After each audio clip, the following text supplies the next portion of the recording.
Start. तेजी से बदलते दौर में नई तकनीकों के उपयोग को वक्त की ज़रूरत के तौर पर देखा जा रहा है। विराम। इसी क्रम में आम जिंदगी में संवाद से लेकर पढ़ाई लिखाई और लेन देन जैसे तमाम मामले अगर डिजिटल तकनीक के दायरे में आ रहे हैं तो यह स्वाभाविक है। विराम। इसी के मद्देनज़र डिजिटल इंडिया का नारा भी दिया गया ताकि ज़्यादा से ज़्यादा लोग इंटरनेट आधारित तकनीकों के उपयोग के प्रति आकर्षित हों। विराम। विडंबना यह है कि जिस तेजी के साथ डिजिटल यंत्रों का उपयोग बढ़ा है उसी अनुपात में इसमें सुरक्षित गतिविधियों का ढांचा विकसित नहीं हुआ है। विराम। इससे उपजने वाले जोखिम रोज नए और जटिल स्वरूप में सामने आ रहे हैं। विराम। अमूमन हर रोज देश के किसी हिस्से से डिजिटल धोखाधड़ी की खबरें आती हैं और उसमें किसी की मेहनत की कमाई के लाखों रुपए अलग अलग तरीके से लूट या उड़ा लिए जाते हैं। विराम। ऐसे मामले आम हैं जिनमें सिर्फ किसी को फ़ोन पर की जाने वाली बातचीत में उलझाकर उसे धोखाधड़ी का शिकार बनाया गया। विराम। सवाल है कि अगर देश में आधुनिक तकनीकों का विस्तार किया जा रहा है तो क्या इससे बचाव के इंतजामों को भी उतना ही अहम माना जा रहा है। विराम पैरा।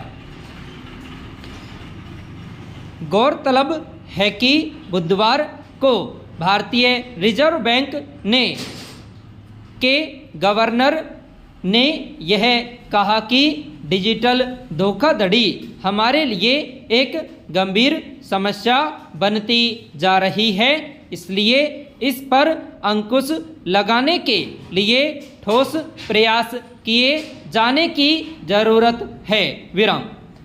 हालांकि डिजिटल फर्जीवाड़े के मामले में कोई अचानक उफान नहीं आया है, बल्कि पिछले कुछ वर्षों से लगातार ऐसी घटनाएं सामने आ रही हैं, जिससे यह साफ है कि आधुनिक तकनीक जितनी सुविधाजनक है उतना ही यह जोखिम का वाहक भी बन रही है। विराम।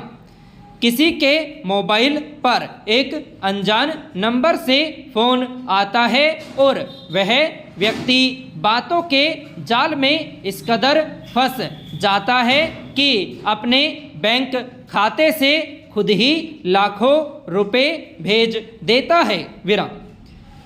इसके कुछ ही पल बाद जब उसे अपने साथ हुई धोखाधड़ी के बारे में पता चलता है तब तक देर हो चुकी होती है।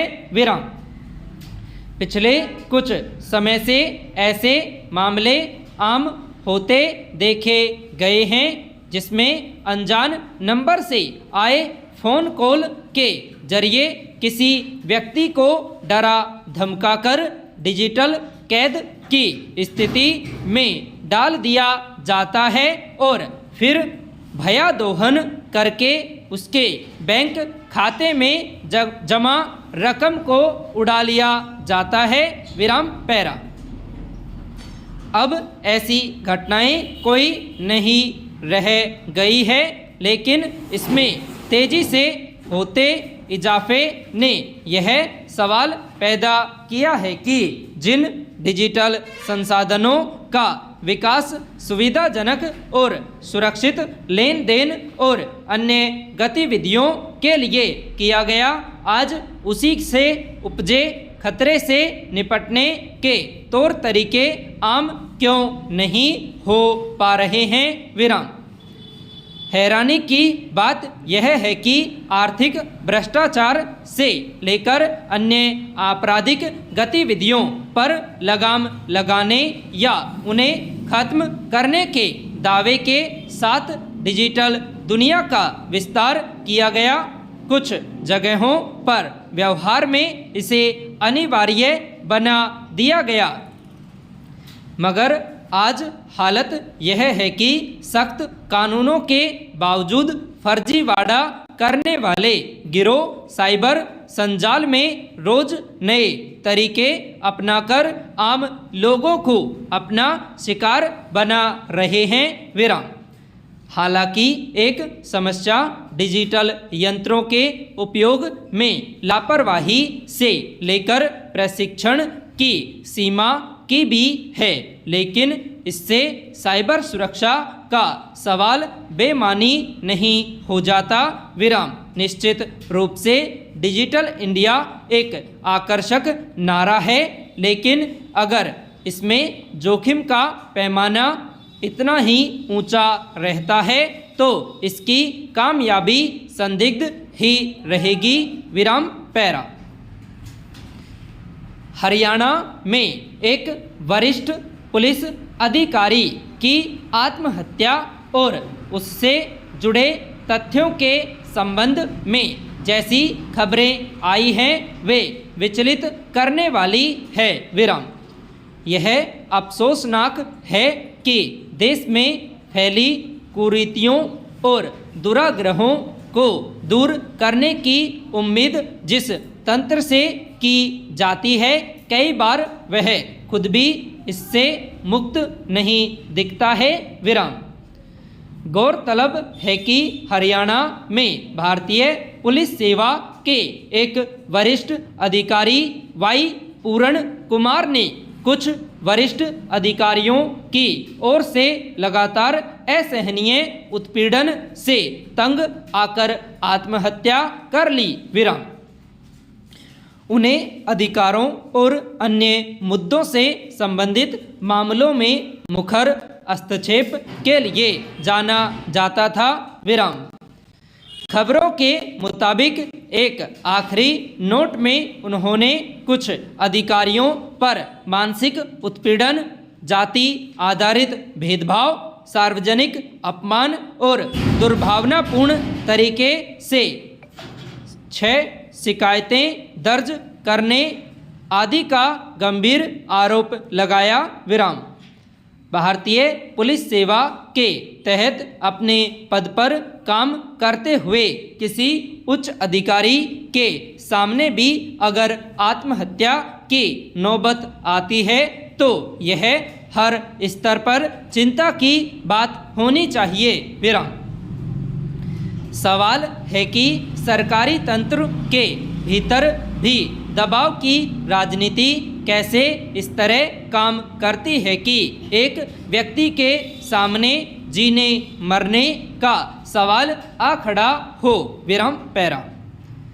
सही है कि हमारे समाज में आज भी समाज के हाशिए के तबकों के खिलाफ बहुस्तरीय भेदभाव और उत्पीड़न की जड़ें गहरी दिखाई देती हैं और कमज़ोर पृष्ठभूमि के लोग कई बार इसका सामना नहीं कर पाते। विराम। लेकिन उम्मीद की जाती है कि पद, प्रभाव या आर्थिक हैसियत में सक्षम होने के बाद किसी व्यक्ति के खिलाफ सार्वजनिक अपमान, अत्याचार या जाति आधारित भेदभाव करना आसान नहीं होता। विराम। अफसोस की बात है कि इस तरह के द्वेष के मनोविज्ञान और उसके काम करने का ढांचा इतना जटिल और बारीक होता है कि कई बार इसका शिकार होने वालों के सामने विकल्प सिमटते जाते हैं। विराम। हालांकि हरियाणा में पुलिस अधिकारी की आत्महत्या की घटना में जांच का कोण फिलहाल उनके आखिरी नोट पर निर्भर है, लेकिन इसकी गहन और पारदर्शी तरीके से जांच इसलिए भी जरूरी है कि आरोपों की सत्यता सामने आए, दोषियों के खिलाफ कार्रवाई हो और यह सभी स्तर पर एक सबक का काम करे। संपूर्ण विराम।